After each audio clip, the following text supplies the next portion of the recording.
Morning, Sarah. Welcome to our first lesson. You mentioned in our little pre-lesson interview that you were worried about your sort of 10, 20, 30-yard chip shots from off the green. Yep.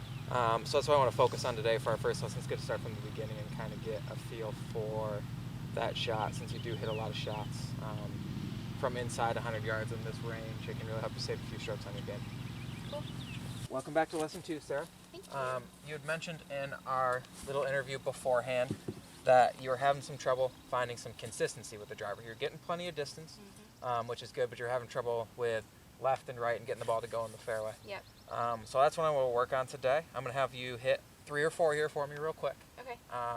Doing the same thing you do in terms of pre-shot routine and everything like that, so I want to get a full feel of it, see where you're teeing it up, see where you're setting up, take a look at your grip, and then we'll go from there and see if we can't make some small changes that don't change anything about your swing, just help you get a little bit more consistency and maybe giving you a few yards as well. So go ahead and hit 3 or 4 for me here real quick. Let me move the ball a little bit closer. So welcome to day 3, lesson 3. What we're going to work on today is some bunker shots. You had mentioned that your greenside bunker game could use some work, especially ones that were a little bit farther away that required you to carry it a little bit farther. You said you were pretty confident on those ones that were 5, 10-yard bunker shots, but the 15, 20-yard ones were giving you some trouble. So what I'm going to have you do first is watch you hit a couple bunker shots for me, and then we'll go through a couple things after we see if we can see anything that needs to be fixed. So welcome to lesson 4. This is going to be on putting. Before we even got started and did this lesson, we talked about how the grip on your putter was pretty old and we wanted to change it out, so we go ahead and switch it out for a different grip. Yeah. Got you something a little bit bigger. Since you had mentioned you have issue with using too much hands in your putting stroke. So we switched out something bigger so you can't hold on to it as tight, and it helps us to use more arms and less wrist and everything like that in our putting stroke, making it more consistent roll and more consistent direction. So this is the last lesson, sort of the combination of everything we've been working on the last few weeks. We're on hole 18 at the Legend. It's a 420-ish yard par 5 from the tees we're at today. And it's kind of a pretty good hole to work on. Some of the stuff we've been working on, it's a tighter driving hole where you need to hit the ball in the fairway off tee to really give yourself a chance to score. And then it's also got a pretty good-sized landing zone, so you can hit your second shot into a nice little landing zone and work on that shot that we've been working on in lesson 1 into the green, and then we'll roll a few putts here at the end. So I think to get us started here, we're gonna tee the ball up, and we're gonna go over the drive again real quick, and then make sure we're ready to go. What part of the tee do you usually like to tee? Brings an end to our first lesson here.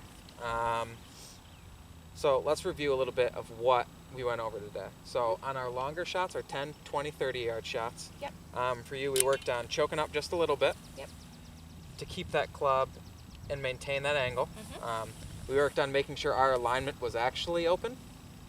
And our ball position was consistent, because if we start getting the ball back here and our feet start getting like this, I mean, it's really difficult to hit the ball anywhere we want to. So we got to make sure it's not too far back. We want to make sure our feet are actually and everything are open.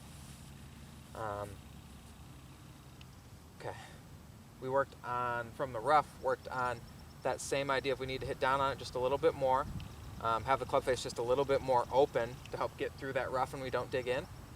And then on our final shot, we went through trying to get that lift on the ball to get it up in the air, with opening the club face up, moving the ball forwards in our stance, and just trying to get that same feeling of everything going kind of left, around through your left hip with your hands and the handle of the club. Helps save you a few strokes around the green. So that's the end of lesson 2. Let's review a little bit of what we worked on. So the first thing we talked about was your tee height. Getting that ball a little bit higher helps get you a little bit more launch angle initially, a little bit less backspin, a little less side spin, which equates to more distance, more accuracy. Right. If you want to not stand in the sun, you can turn Yeah. Okay. We can switch. Okay. We also talked about your feet, getting them a little bit flared open to help give you a little bit more hip mobility, a little bit deeper turn, a little bit easier to get through the follow through. So that it was more of a turn like this versus a turn kind of going like this to turn. Then we talked a little bit about your grip. Instead of being a little bit more neutral with your left hand, we got you just a little bit stronger, which just helps that club face turn over, which gives you, again, more of like a draw path, a little bit more from the inside, which gives you a little bit more distance and a little bit more accuracy and helps fight that ball from going to the right.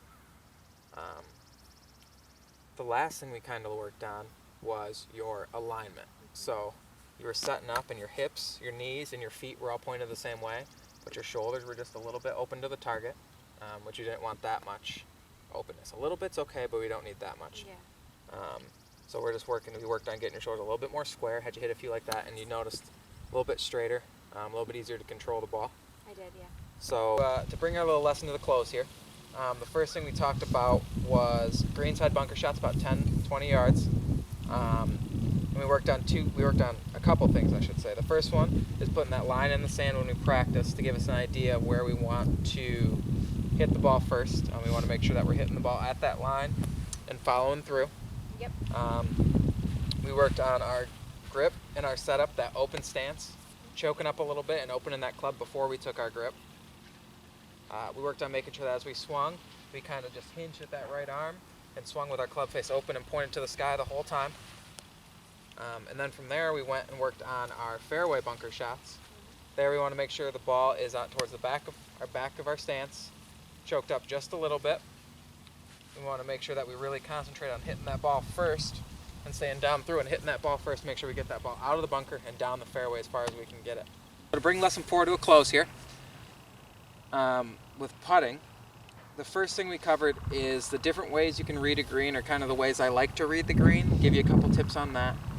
The first one was about 10-15 feet behind the ball, from behind your ball, looking at it, kind of check the read, and then walking around to the back side of the hole and looking back up towards your ball to give you a good idea.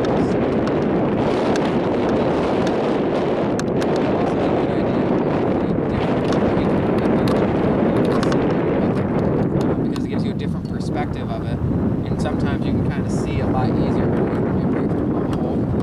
The last idea was to go about halfway between your ball and the hole.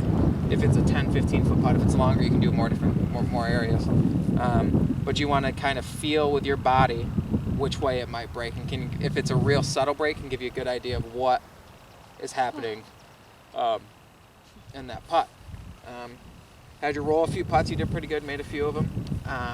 We noticed that when you were rolling those putts, though, that your stance was a little bit open. So we're going to work on alignment with the alignment rod to make sure that we're lined up where we think we're lined up, so that our feet are lined up with the club face and everything like that. And then the last thing we did was we gave you a game you could use to help read putts and learn how to read putts a little bit. Let's cap off our lesson today and kind of our whole series of lessons. Let's start with what we learned today and kind of what we went through today. So we started off, we chose a longer par 5 that had not a really easy tee shot. There's a little bit to it. To work on making sure we got all lined up and everything like that, and really trying to get the most of what we worked on with the drive. We hit a pretty good drive there. We moved up to our second shot. It was a bit of a stretch for your sand wedge there, but we wanted to see if we could kind of take that idea of what we've been working on and carry it out at a longer distance. And you did a pretty good job. It was a little bit of a stretch with the distance, like I said, and I think that's what caused it a little bit to fall right. But your mechanics and everything with that were really good. We moved up a little bit closer here to hit about a 30-yard shot, which is what we worked on in lesson 1. And aside from it being about 10 feet, 5 feet right of where we were aiming, your distance was good. And you hit the ball first, because in the first lesson you did have some trouble hitting behind that ball. Yep. And then you also did a really good job of making sure you didn't over-release the club, and you kept that club face square and going towards the target the whole time, which added a little bit of backspin, helped it stop a little bit faster. On the green, we went through everything we wanted to work on with putting, trying to feel out where the breaks might be. We were a little bit off on our read, that we found out, because it definitely was much straighter than we thought. But I think if you would have played it that 7 inches outside the hole like you kind of said you wanted to, it would have fallen back towards the hole, because it would have caught that slope and come back in. Right.